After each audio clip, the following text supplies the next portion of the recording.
भाई और बहनों, मातृशक्ति को नमन। हमारी सत्संग एक अच्छे प्रवाह के साथ में आगे बढ़ रही है। धीरे धीरे हमारा ज्ञान दर्शन पुष्ट हो रहा है, हमारी सत्संग अच्छी हो रही है, हमको प्रसन्नता की अनुभूति हो रही है, हमको सभी विषयों के समाधान भी मिल रहे हैं और अगले जन्म का लक्ष्य भी मजबूत हो रहा है। तो इसमें फायदा ही फायदा है, नुकसान वाली बात नहीं है, क्योंकि हमको सही ज्ञान दर्शन बताने वाले अनुभवी ज्ञानी पुरुष स्वामी कमलेशानंद जी हमारे साथ विराजमान है। आप सभी की तरफ से स्वामी जी आपका बहुत बहुत धन्यवाद, आपके प्रति कृतज्ञता। जय सच्चिदानंद। स्वामी जी, ये एपिसोड बिल्कुल ग्रास रूट का व्यक्ति जो कि कम पढ़ा लिखा है, मंद बुद्धि है और रिमोट एरिया में रहता है, आदिवासी है, ऐसे लोगों को मैं समर्पित करके बात करता हूं। मान लीजिए आदिवासी लोग हैं, उनके तक हम सनातन सत्य पहुंचाना चाहते हैं, क्योंकि उनके तो रोजी रोटी का भी अभी जुगाड़ नहीं है। तो वो हमारे सनातन सत्य को, अगर उनकी गैदरिंग है और हमको उन्होंने बुलाया कि स्वामी जी हमको कुछ उपदेश दीजिए, तो किस तरीके से आप उपदेश देना चाहेंगे? क्योंकि उनका शैक्षणिक स्तर, उनकी बुद्धि का स्तर, ज्ञान दर्शन का स्तर वो काफी निम्न है, क्योंकि हमको तो सर्वोदय करना है, सभी के हितों को ध्यान में रखना है। तो ऐसे लोगों के लिए कुछ आप उपदेश दीजिए।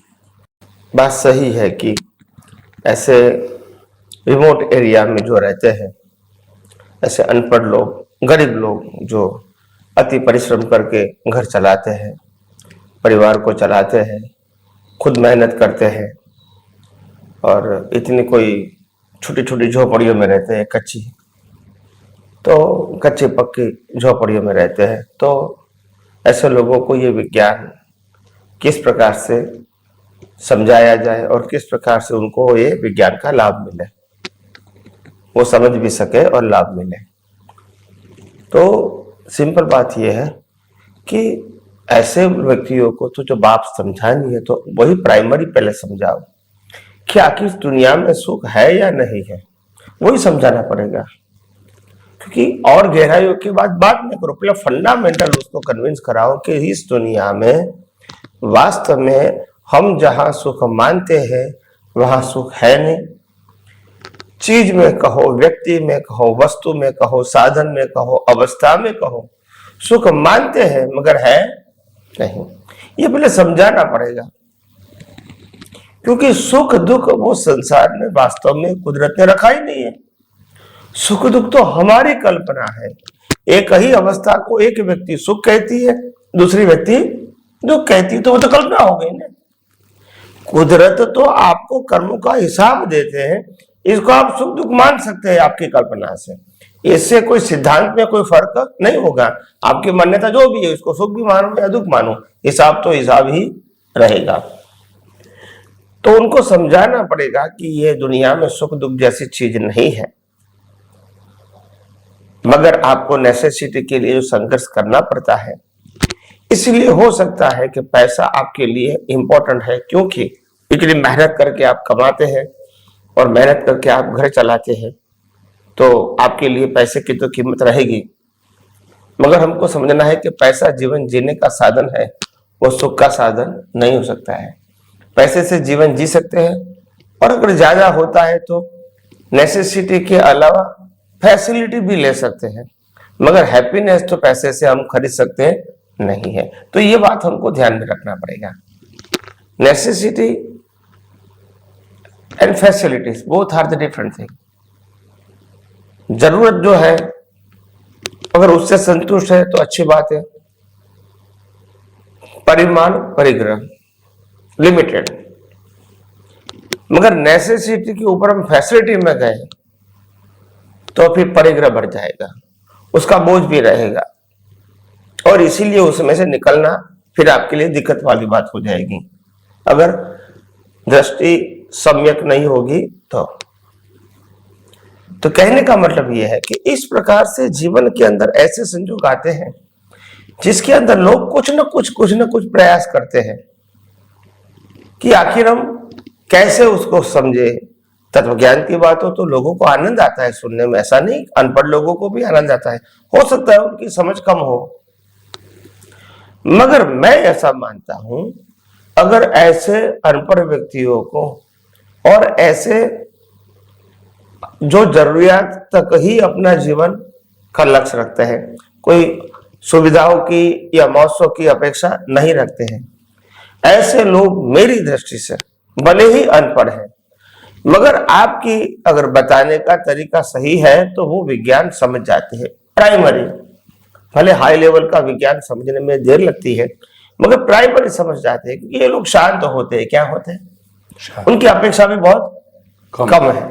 इसीलिए जिनकी बहुत अपेक्षा ज्यादा होती है, पढ़े भी लिखे भी है मगर अपेक्षा बहुत है, तो उसके पास विकल्प और पजल बहुत होते हैं, और इसीलिए वो सक्षम होने के नाते भी, क्योंकि वो फंसा हुआ है, तो इसीलिए उनको अटेंशन देना विज्ञान में क्षमता है मगर अटेंशन नहीं दे पाता है, और वही अपनी जो घटबाड़ चलती है उसमें उसका अटेंशन डायरेक्ट या इनडायरेक्ट चला जाता है। तो ऐसे गरीब व्यक्तियों को, अपर व्यक्तियों को शायद अगर आप प्रेजेंटेशन बिल्कुल लो लेवल से करें और आम आदमी समझ सके ऐसे लेवल से करें, तो मैं मानता हूं वो चौकस समझ पाएंगे, क्योंकि वो गरीब लोग भी स्थिर होते हैं, उसका मन कोई विचलित नहीं होता है और कोई अस्थिरता उसमें नहीं है, बहुत सारे विकल्प भी मन में नहीं है। तो इसीलिए विज्ञान को विज्ञान के रूप में समझना उनके लिए शायद आसान हो जाए, हो सकता है, ऐसा मैं मानता हूं। और इसीलिए ये समझने की जरूरत नहीं है कि वो अनपढ़ है या छोटे छोटे गांव में रहते हैं या परिश्रम करते हैं तो विज्ञान नहीं समझ सकते, ऐसा नहीं है। हाँ, धर्म की बात करोगे और धर्म की क्रिया की बात करोगे तो उसके लिए उनके पास समय नहीं होता है, मगर विज्ञान समझने के लिए तो मैं समझता हूं कोई तकलीफ नहीं होनी चाहिए, बड़े धीरे धीरे ही सही मगर समझ पाएगा। और इसीलिए मैंने कहा कि सिंपल बातों से स्टार्ट करो, एक एक बातों से, तो वो भी उसके लिए सोचने के लिए, समझने के लिए मजबूर होंगे। तुम इतनी सारी बातों ऐसे व्यक्तियों को कहोगे तो वो कंफ्यूज हो जाएंगे, मगर एक एक करके धीरे धीरे धीरे एक बात को बहुत सारे एग्जाम्पल से एनालाइज करके उनको बताया जाए सरल भाषा में, तो एक एक करके वो बात सब समझ सकता है। एट ए टाइम सब बात समझने की क्षमता उनकी नहीं है, तो उस प्रकार से हम अगर समझाने की कोशिश करें तो अवश्य सफलता मिलेगी ही, इसमें कोई दो राय नहीं है। और आप इस प्रकार से ये प्रयोग से आप भी ये प्रयोग से जानकारी लेकर आप जीवन में उसका उपयोग कर सकते हैं, कोई भी व्यक्ति कर सकती है। तो आइए हम सब यही विज्ञान को और आगे बढ़ के समझने की कोशिश करें। स्वामी जी आपका बहुत बहुत धन्यवाद। ऐसे बहुत प्रसंग आते हैं, आएंगे, ऐसे लोगों को प्रारंभिक प्ले ग्रुप से स्टार्ट किया जाए, यानी उनको सबसे पहले ये एहसास कराया जाए, भरोसा कराया जाए कि सुख दुख हमारी कल्पना है, सुख दुख होता ही नहीं है।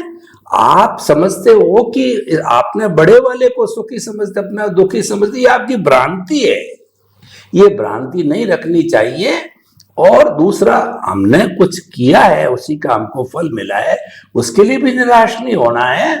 तो आप तो जो है छोटे छोटे सिद्धांत उनको दें, अगर हम जो अपने कुदरती कानून के, कुदरत की रचना के जैसे छोटे छोटे सिद्धांत से उनकी समझ में जब दृष्टि परिवर्तन होना चालू हो जाएगा तो वो उस स्थिति में रहते हुए भी ज्ञान दर्शन को पुष्ट कर सकते हैं। स्वामी जी बहुत बहुत धन्यवाद आपका।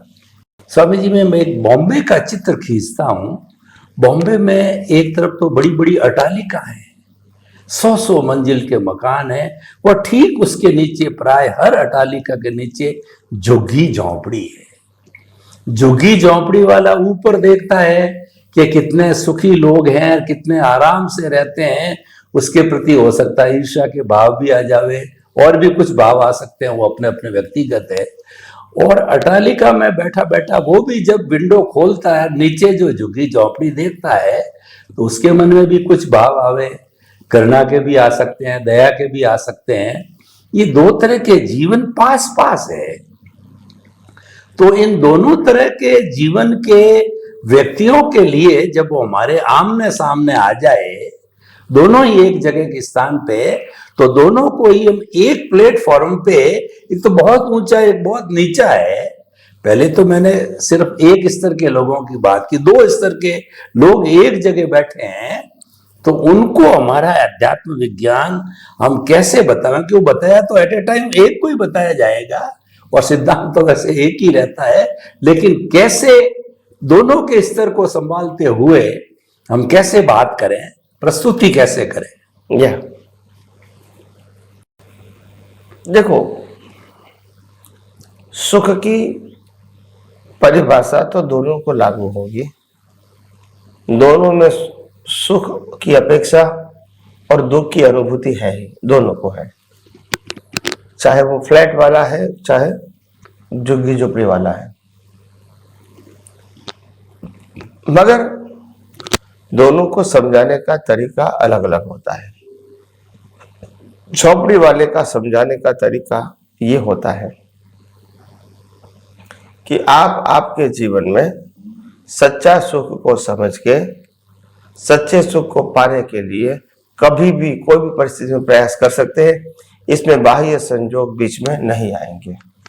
तो उनको थोड़ा थोड़ा विज्ञान समझ के फिर उपयोग करने का आत्मविश्वास आएगा कि मैं भी आगे बढ़ सकता हूं मुक्ति के मार्ग में। मगर जब पैसे वालों जो होते हैं इनको समझाना है तो उनको उनकी परिभाषा में ये समझाना चाहिए कि तुम जो भी, तो आपने जो कुछ भी पाया, सत्ता, संपत्ति, संबंध और साधन, ये सब कुछ छोड़ के जाना है, वो कंपलसरी है। और इसीलिए छोड़ना ही है, वो कंपलसरी है, तो फिर मालिक की करने की जरूरत नहीं है। और अगर मालिक की नहीं करोगे तो राग द्वेष नहीं होगा, और अगर राग द्वेष नहीं होगा तो धीरे धीरे अज्ञान करता रहेगा। और यही मुक्ति का मार्ग है। शुद्धात्मा को लक्ष्मण रखना है और अज्ञान को मिटाना है। तो ये हमारे लिए बहुत इंपॉर्टेंट बात है। और इसीलिए मैंने कहा कि कैसे भी करके हम ये अध्यात्म विज्ञान को, रिच पीपल कहो या मिडिल क्लास के पीपल कहो, उसको भी एक्सप्लेन कर सकते हैं और उसको समझा सकते हैं कि तुम जिस भौतिक चीजों के पीछे पड़े हैं और तुम्हारी भौतिक चीज की अपेक्षा इतनी बढ़ गई है कि आज शौक मौसों की चीज आपके लिए नेसेसिटी हो गई। इसीलिए आपको ज्यादा कमाना पड़ता है, ज्यादा पैसा खर्च करना पड़ता है और अपने जीवन में ज्यादा से ज्यादा समय शक्ति का व्यय भी करना पड़ता है। तो आप समझो कि कोई भी कार्य करते समय अगर आपके पास ये विज्ञान है कि मैं कौन हूं और ये मनोवचन काया कौन चलाता है, तो ये विज्ञान अगर रहेगा तो आप कोई भी परिस्थिति में विज्ञान का उपयोग करके मुक्त रह सकते हैं और अनुभूति के मार्ग में आगे भी बढ़ सकते हैं। उसमें कोई दो राय नहीं है, संशय नहीं है।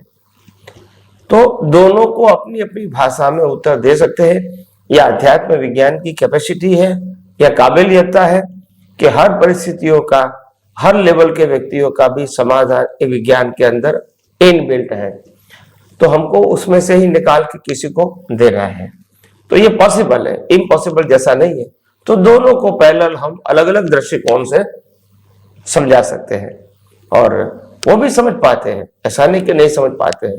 हाँ, समझाने का जो तरीका होता है वो बहुत इंपॉर्टेंट है। आपका प्रेजेंटेशन, आपका एक्सपीरियंस, आपका कॉन्फिडेंस, ये सब समझाने में काम आएगा। तो इसीलिए आइए हम सब यही विज्ञान को और गहराइयों से आगे समझने की कोशिश करेंगे। स्वामी जी, आपका बहुत बहुत धन्यवाद। हमने 2 स्तर के लोगों के लिए आपने बताया कि उनको सनातन सत्य तो एक है, कुदरत का कानून, कुदरत की रचना, और जो मैं शुद्ध आत्मा हूं ये तो फिक्स है। ये प्राणी मात्र पूरे कुदरत के लिए है, दोनों पे लागू होता है। ये समझा करके एक को तो हम संतुष्टि करें, तुम्हें निराश नहीं होना है और जो कुछ है ये सब अपने अपने कर्मों का फल है, पुरुषार्थ करो। और दूसरे के अंदर अनाशक्ति पैदा करें। आपको भाग्योदय से मिला, साथ लेके नहीं जाना है। तो इतना जितना जितना छोड़ोगे आप, अपरिजयी बनोगे, उतना उतना आपका ज्ञान दर्शन ज्यादा पुष्ट होगा, आप हल्के होंगे। हो सकता है आपकी बातों से प्रभावित हो करके, अनाशक्ति करके, और वो आपके भाई की हेल्प करे, वो लोग भी ऊपर उठ सकते हैं। इस तरीके से हम अपने सिद्धांत को लागू करके प्रैक्टिकल फॉर्म के अंदर गरीब अमीर की खाई को भी बांट सकते हैं। ये अध्यात्म विज्ञान के अंदर इतनी पावर है।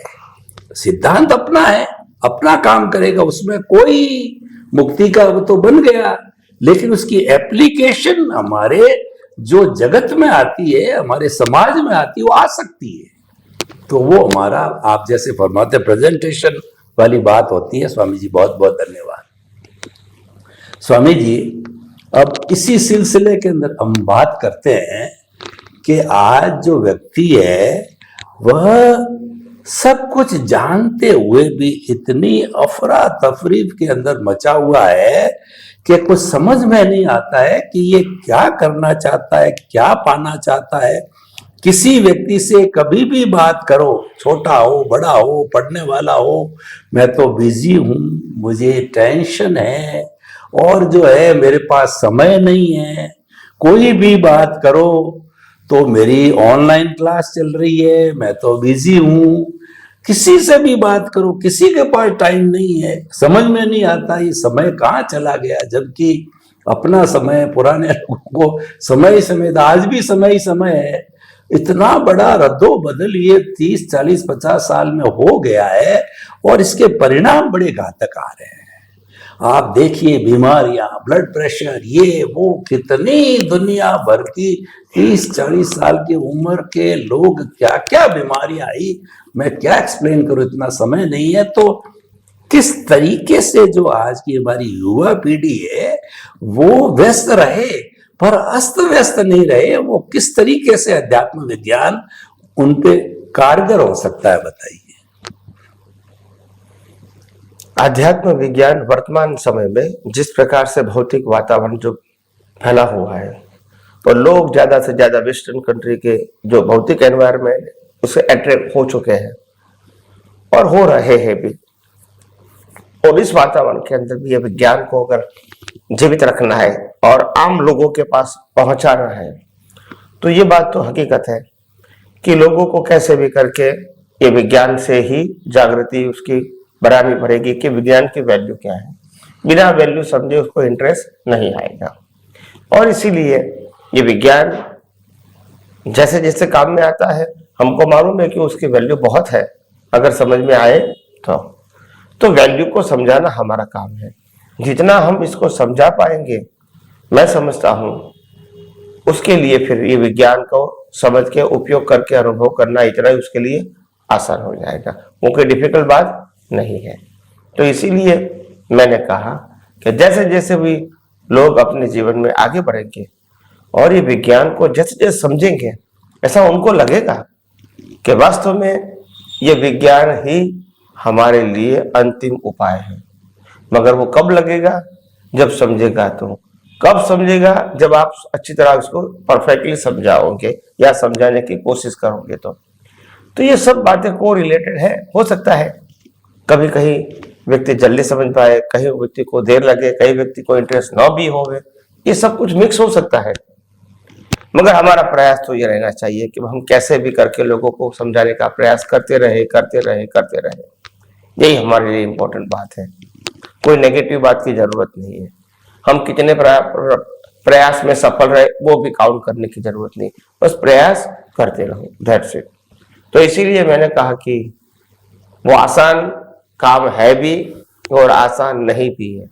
अगर समझ में आ जाए, अगर आप उसको परफेक्टली समझा पाए तो आसान है, या अगर वो परफेक्टली आप समझाने की कोशिश की, आप अगर वो समझ नहीं पाए तो फिर उनके लिए आसान नहीं है। तो ये सब बातें डिपेंड होती है, हो भी सकती है, नहीं भी हो सकती है। मगर हम तो अपना प्रयास जारी रखेंगे, क्योंकि हो सकता है प्रयास ही आपको सफलता की ओर ले जाए।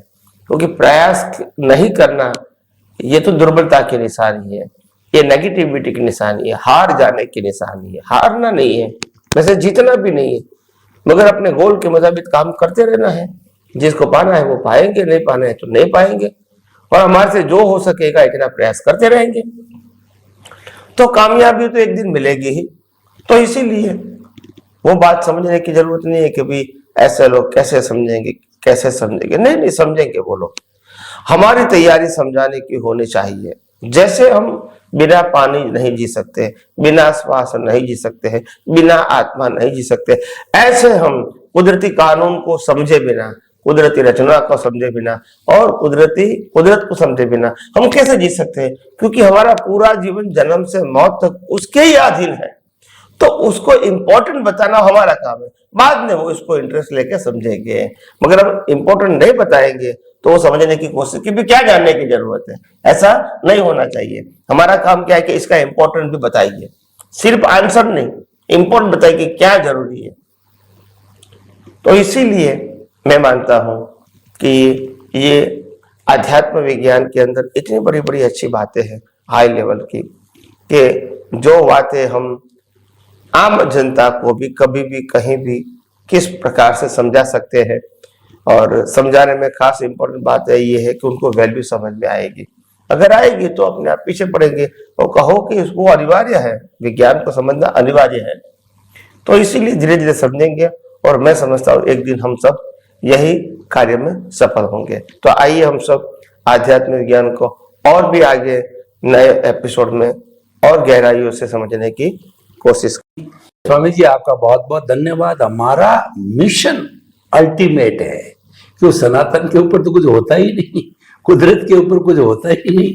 जब हमारा टारगेट गोल अल्टीमेट है तो हम किसी व्यक्ति को हम प्रारंभ से करें, भाई क्या करना चाहता हूँ, इंजीनियर बनना चाहता हूँ, फिर क्या करेगा, नौकरी करूंगा, फिर क्या करेगा, शादी करूंगा, फिर क्या करेगा, ये करूंगा, वो करूंगा, कमाऊंगा, फिर अंत में क्या होगा कि मैं चला जाऊंगा। क्या साथ लेके जाएगा? कुछ नहीं लेके जाऊंगा। तो उसको रियलाइज कर, yes. इतनी सारी चीजें तूने बताई और सब यही छोड़ के जा रहा है और तो अल्टीमेट स्टेज पे आ गया, तो उसको पहले से रियलाइज कर ला। तो समझाइश का बहुत फर्क है और पूरी गुंजाइश है, क्योंकि हमारा जो अध्यात्म विज्ञान है वो प्ले ग्रुप से पोस्ट डॉक्टरल लेवल तक है, पूरा कोर्स हमारे पास है। प्रस्तुतिकरण समझाइश से हर लेवल का, हर जेंडर का व्यक्ति इसमें शामिल हो सकता है। स्वामी जी आपका बहुत बहुत धन्यवाद, आपके प्रति कृतज्ञता।